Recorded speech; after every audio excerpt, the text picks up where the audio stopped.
Three, two, one, go. I'm Dr. John Worsham. I'm a clinical psychologist, and we're at the Texas Transportation Museum in San Antonio, Texas, and we're on board the McKeever Pullman sleeping car built in 1924. And I'm here with some very lovely ladies who are going to introduce themselves. Hi, I'm Robin Ford Dillard. I was born and raised in Chicago, Illinois.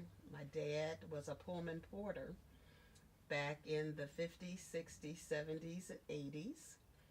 I currently live here in San Antonio, have been here 40 plus years, 3 children, 1 husband, a dog, and a slew of best friends. And I have a twin sister. Hi, I'm Lark Ford. I'm the twin sister to Robin Ford Dillard. I've moved to San Antonio after serving in the military for close to 34 years, and right now I'm one of the professors at the University of Texas Health Science Center, now called UT Health San Antonio, in the School of Nursing. I live vicariously through Robin's 3 children, her dog, and her husband as my brother-in-law. And again, my father was David Ford, who was a Pullman porter, as Robin said, for about 4 decades. And truly, we've had great stories that we can share based on our life and time with our dad on a train. And that's part of our purpose in being together, is to get some of those stories, because the Texas Transportation Museum is very interested in developing an understanding of the history of the Pullman porter and their descendants. So let's start out by telling some stories about your dad. When did he start, and what railroad, if you know? I know because we were born and raised in Chicago. He worked out of the Chicago Pullman Porter Station. He traveled, I want to say, 1 week, 2 weeks out of town, 2 weeks in town. He did a lot of traveling to the West Coast. He went up to Seattle, Washington, and would do a turnaround trip and come back to Chicago. He made it possible for my sister and I to go almost every summer on a Pullman porter train to St. Louis to stay with my grandmother. And we traveled a couple of times to Los Angeles, California on the train. The historical part of it is that we loved sitting in the seats and smelling the dining car and wishing that one day we could be in one of the sleeper cars. We were young, 5, 6, 7, 8. I think we did it until we were about 10 years old. And that was the primary mode of transportation that we did out of Chicago to either Missouri or to the West Coast. I bet you had some wonderful trips. Oh, we did. It's just, the fascination of going between cart to cart as you walk. And some of the seats that we're sitting in right now are very similar to what we're used to. But the fascinating part was looking out the window and seeing the countryside during the daytime. And of course, many of our trips were overnight trips, so we might see the nighttime. But just waking up and, as a little child, just enjoying going to the diner. I remember all that too. I started going on trains when I was probably 3 or 4 years old. And I remember the ding, ding, ding, ding, ding, ding as you went by, and all the interesting things you see that you wouldn't see any other way, like going by train. And my mom and I traveled by train a good bit, and we were well taken care of by the Pullman porters. I always admired their attitude and the way they were able to deal with people in such an effective and helpful way.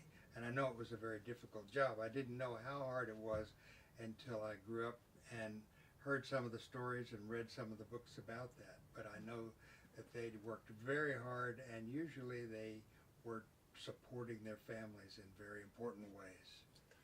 I think my father was the epitome of customer service because he knew how to provide service with a smile, with professionalism, with a sense of pride in what he was doing. He was not a college graduate, but he was so intelligent, and he certainly was able to make it possible for my sister and I to recognize the fact it was not a matter if we wanted to go to college, it was a matter of which college we were going to go to to support our dreams and our aspirations for higher education. I also remember when he passed, the photograph that was passed on to us with him in his Pullman Porter uniform. Once again, a uniform that was polished, and he was proud to be in that uniform, standing by that train, and that's how he looked every day when he left the home, and every time he returned home, he was in his uniform, and he took pride in making sure that it was always intact. Well, you mentioned his intelligence, and that is one of the things that's a common thread throughout the Pullman Porter group, because they had so many rules to memorize and follow, and there were so many people who wanted that job. So in order to keep the job, you had to be very bright, and you had to be very, very responsible, have a lot of self-discipline, and be very determined to do things the right way.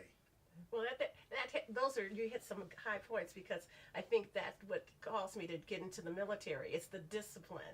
It's truly the responsibility that goes with it, and the pride of what you're doing. And when Robin was talking about the uniform, to this day, I still wear a starch white uniform in nursing, and I recognize that based on how my father was dressed in his uniform. Yeah. Never a wrinkle that's there. So those are things that those are values Yes, that rub off on you, and you never forget. that's right. I remember how he polished his shoes. I remember how he hung his clothes.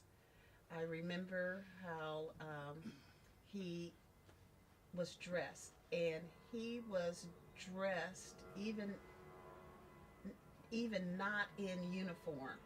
He was always groomed immaculately.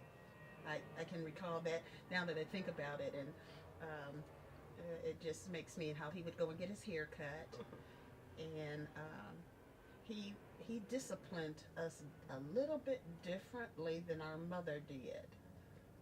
It was one of those, if he told you don't do something, okay, I'm not going to do it. I would challenge my mother. If she said don't do anything, I'm going to see what she's going to do.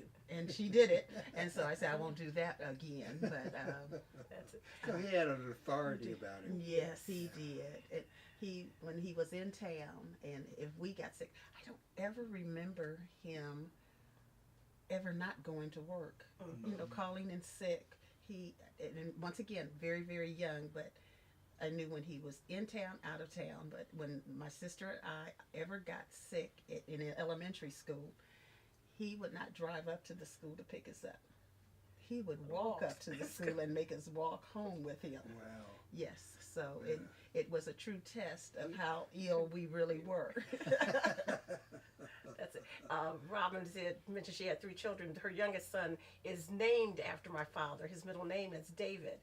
And right now, Derek's life is very similar based on what he's doing. 2 weeks on, where he works with a Shell oil company, and 2 weeks off. And it reminds me of my father. 2 weeks on for travel, 2 weeks off.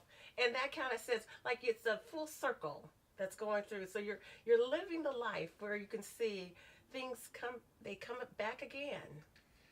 Well, there's a thread in the history of Pullman Porters of their dedication to their families and their determination to create a foundation which allows their children to develop themselves and to get their educations, and it shows up over and over again. You all are prime examples of that.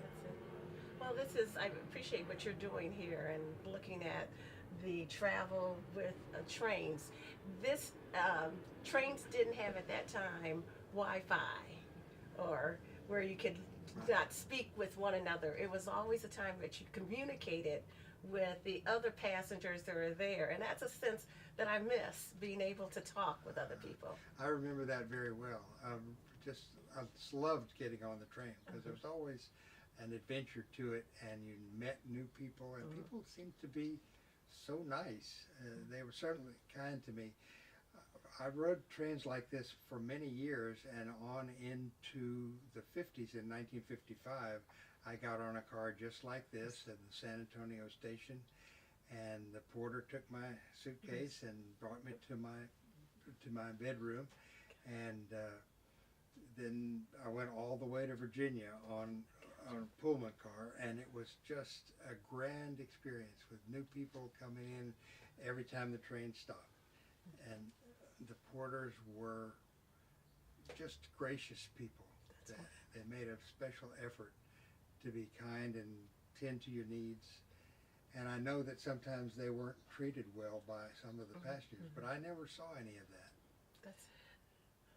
There was a brotherhood among the Pullman porters. Yes. Because when my sister and I would travel as 6 and 7 years old, we'd be situated in a seat very similar to this.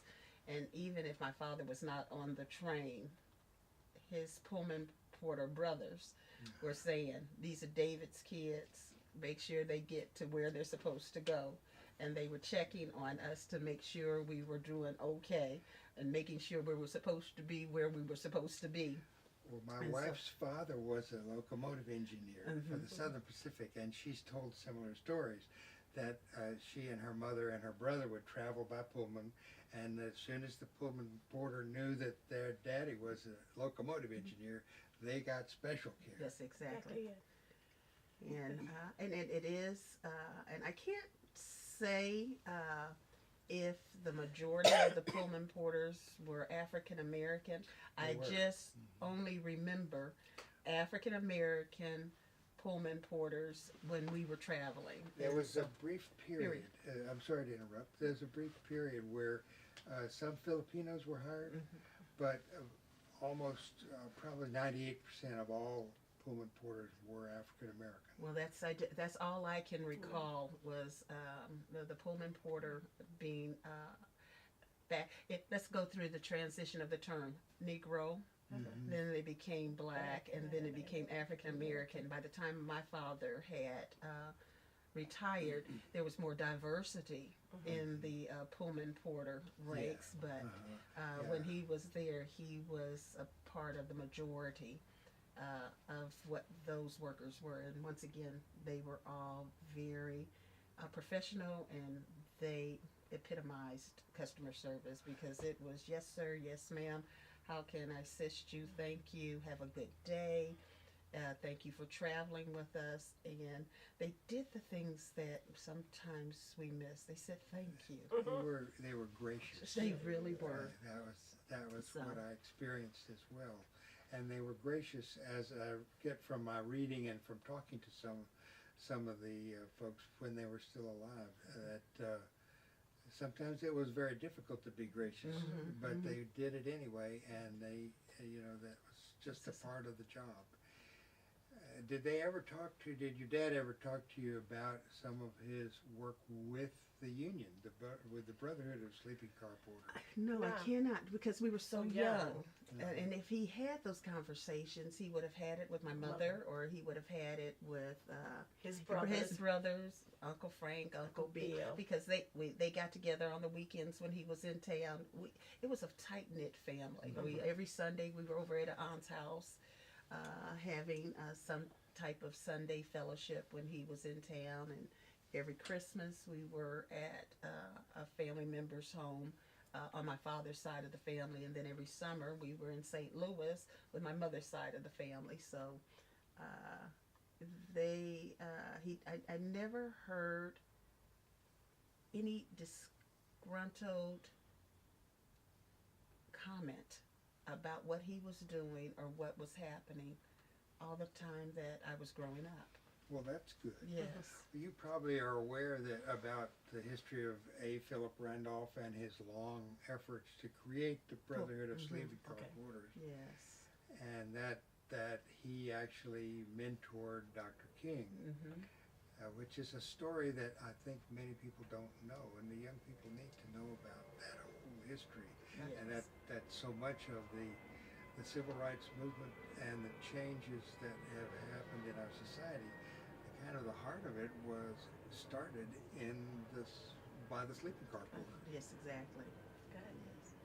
Good. This is important, and this is history worth preserving. Yes, it is. And once again, the train should not go away. Mhm. It is a key mode of transportation, and I think every young person needs to experience a train ride. I do too, and I hope that we're getting back to having more support for passenger trains. Yes.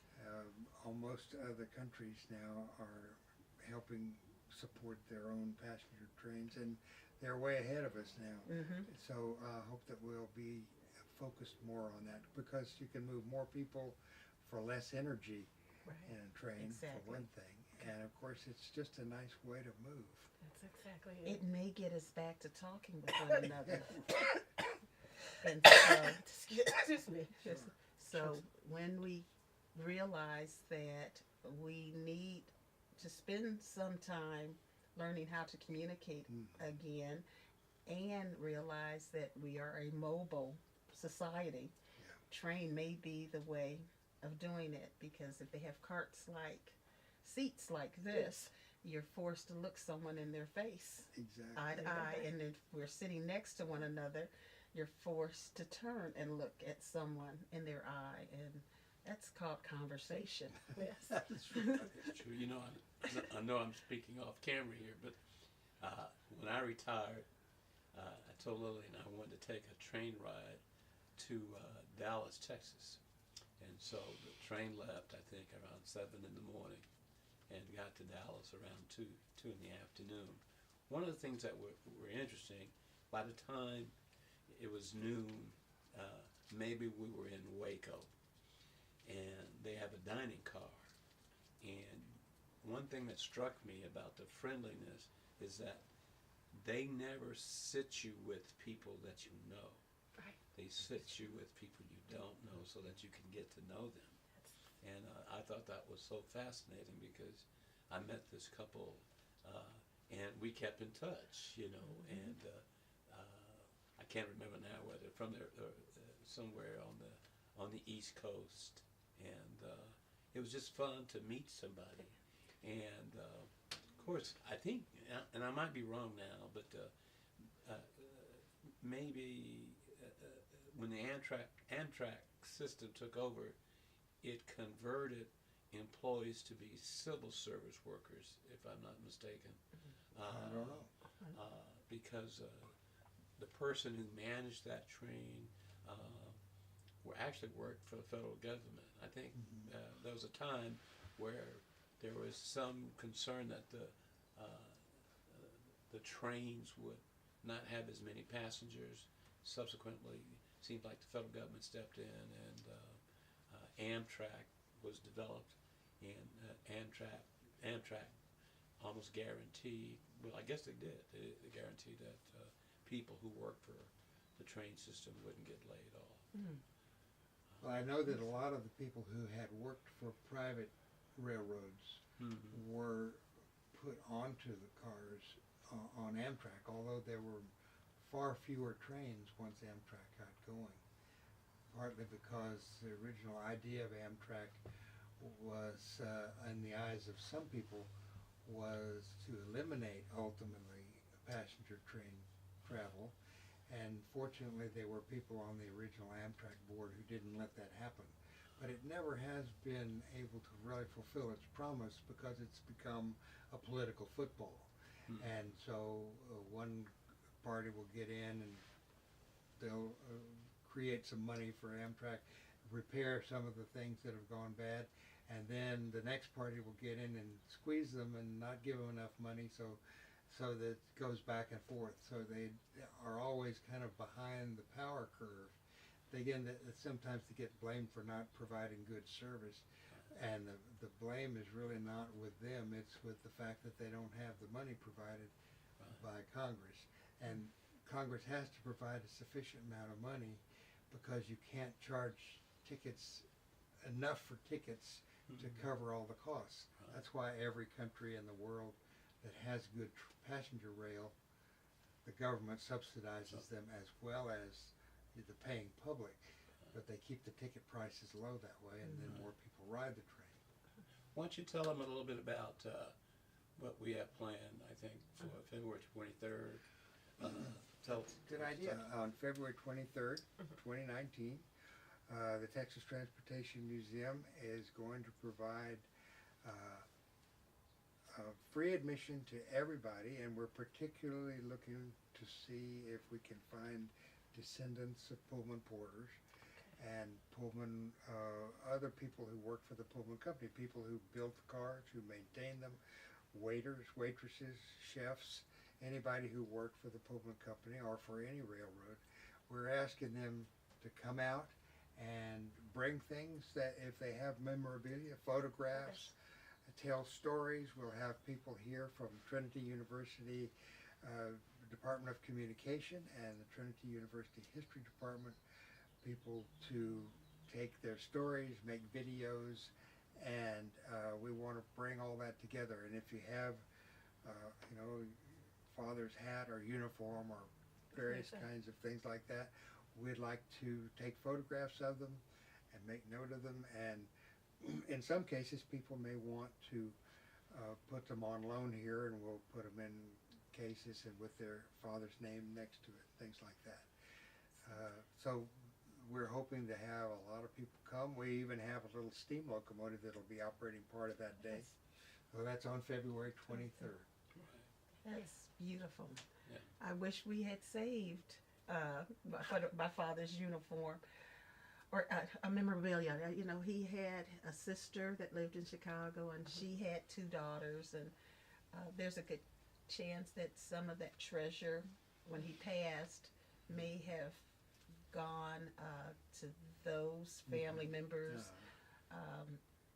We kept the wedding band and the picture, just small things that we could remember him by, and then it was important to name one of the kids to preserve his name, and it happens to be biblical, but David, so that it will carry on. So Another thing we need to point out too, on the 23rd, on that day, the Transportation Museum has gotten a grant so that everybody who comes on that day will not have to pay. Yeah, That's so good. we did Great. have some donations, That's and good. so Okay. that's why we can afford to make it a free day for That's anybody who shows up. Thank you. I'm going to go through some of my memorabilia that I got from my father. It's his handwriting, but I am going to look and see. I thought I had some papers that had Pullman Porter on it. I used to think it was, at first I thought I had like check stubs. Yeah. And they didn't turn out to be check stubs. There were other bills that he had paid, but I'm going to go back through. And the reason you save things is, I saved it so I could remember his handwriting. Right. Sure. And not what the article was, but I just wanted to remember what his handwriting looked like. And I did it with my mother, and I hope my kids do something like that Oh, to me one day. It's just, you just never know. Well, and there's so many things now that are so rare, like a Pullman Porter's rule book, Yes. Yes. that kind of thing. You can sometimes see them on eBay or something, but they're pretty rare. That's it. Little things that they're so commonplace when we're used to seeing them, but then over the years they become more and more treasures. I've got some things that I was able to show Anthony about, the thermoses that they used to have. These things are where you can connect the table. Right. Or like a table that you draw Right, at the time. Right. Yes. And some of them are wide, like the one we have, and some of them are narrow. And they had a Pullman thermos that would be filled with, and the porter always saw to it that it was filled with ice water. See. It's wonderful. Remembering some of the things that he had, his bag, Yeah. because he had the Oh, yeah. same type of leather bag that he carried his clothes and the change of clothes in. 9 years old, you wouldn't remember Yeah. that that's something that you want to hold on to. Yeah. But now you kick yourself and Yeah. saying, "Oh, I should have saved that."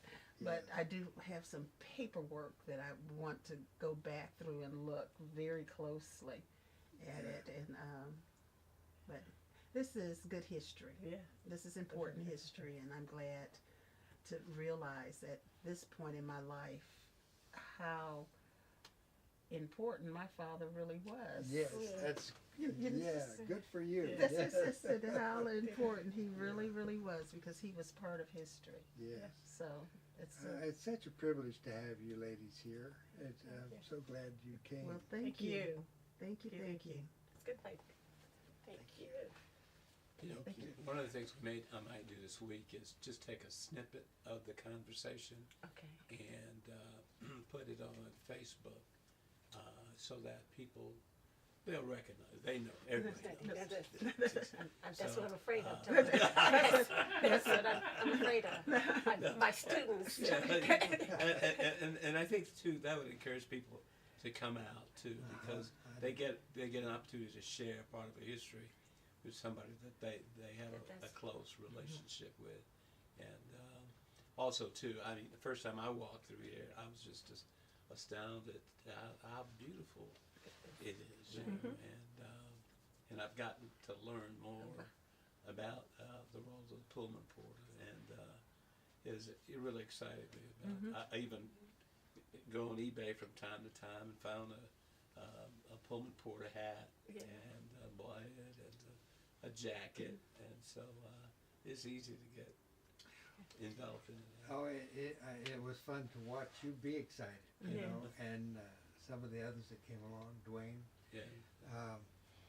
You know, my dream is that we can generate enough interest that we will have enough money to really fix it up just the way it was, with the original curtains and everything.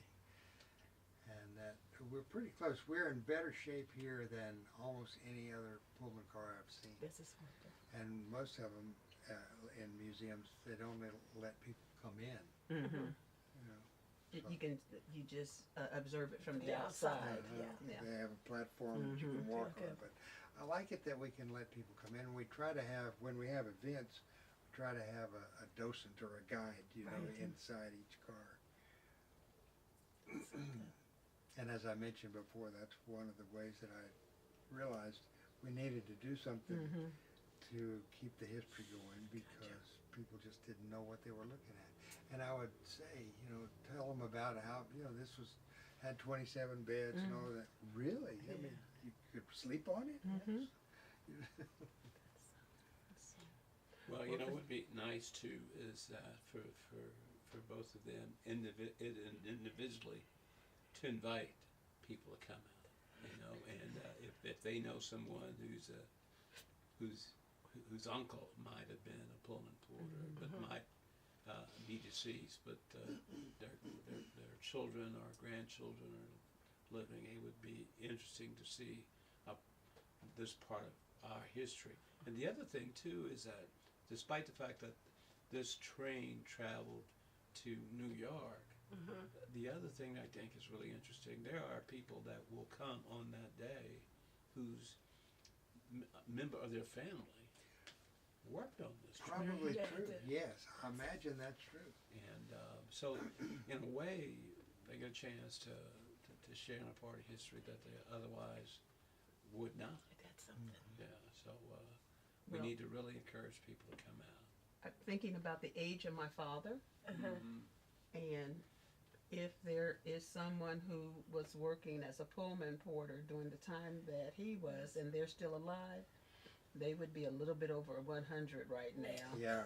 According so- to the Chicago Museum, they're all passed away. Mhm. Yeah. I would They just say- see. I'm just as I'm thinking about it, because it would be an honor if you had someone who was a Pullman porter that was still alive, and certainly someone familiar with this type of train and from this area that the family can recall, because if they're over 100, they may not recall that much history, but that family member might remember that they traveled from San Antonio to New York, or San Antonio up to Chicago, or something to that fact. So And this is another kind of off-camera observation.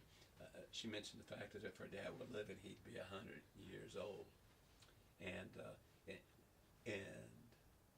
there's an interesting link. The son, whose middle name is David, also graduated from Rice, and one summer worked for NASA, and during that particular summer, part of his role was to help package. He has a degree in engineering, so package things that were going to go to the space station.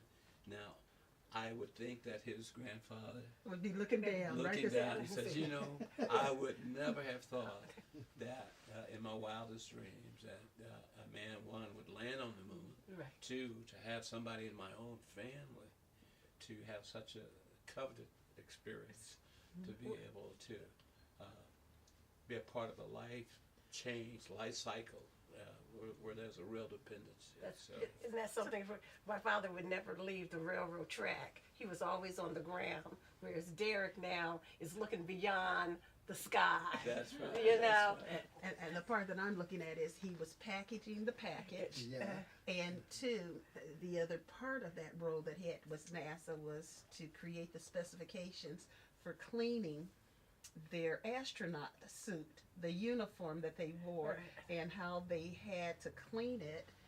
His role was to tear it apart and write the specifications on what each piece of that uniform consisted of, so that if an area needed to be cleaned independent of another area, they would know exactly where to look at.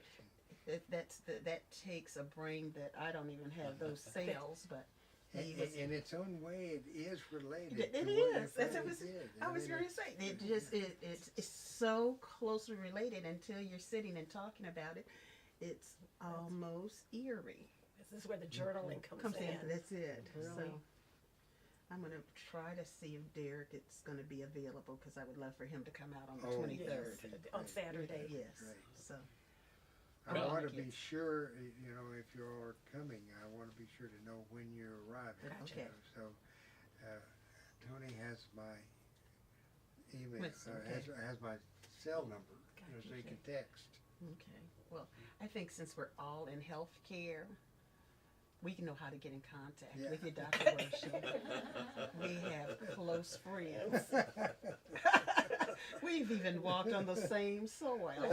So, you know, it just took Tony to bring us together. That's Isn't that right. something? We have walked the halls together, and That's right. there's a good chance we may have walked those halls And together and pass passed each each other. other. So, Never know. that's so. But this is wonderful. Thank you. Oh, Thank thank you. you for being Thank you. here. Thank The one you. thing I'm going to do is get my photo camera. There's a kind of a light brown bag with a bunch of little small cameras. I need to send a text to my wife to tell her that I will, in fact, come home in a while. That's cute. Tony, I'm gonna have to go. I gotta go to mother's before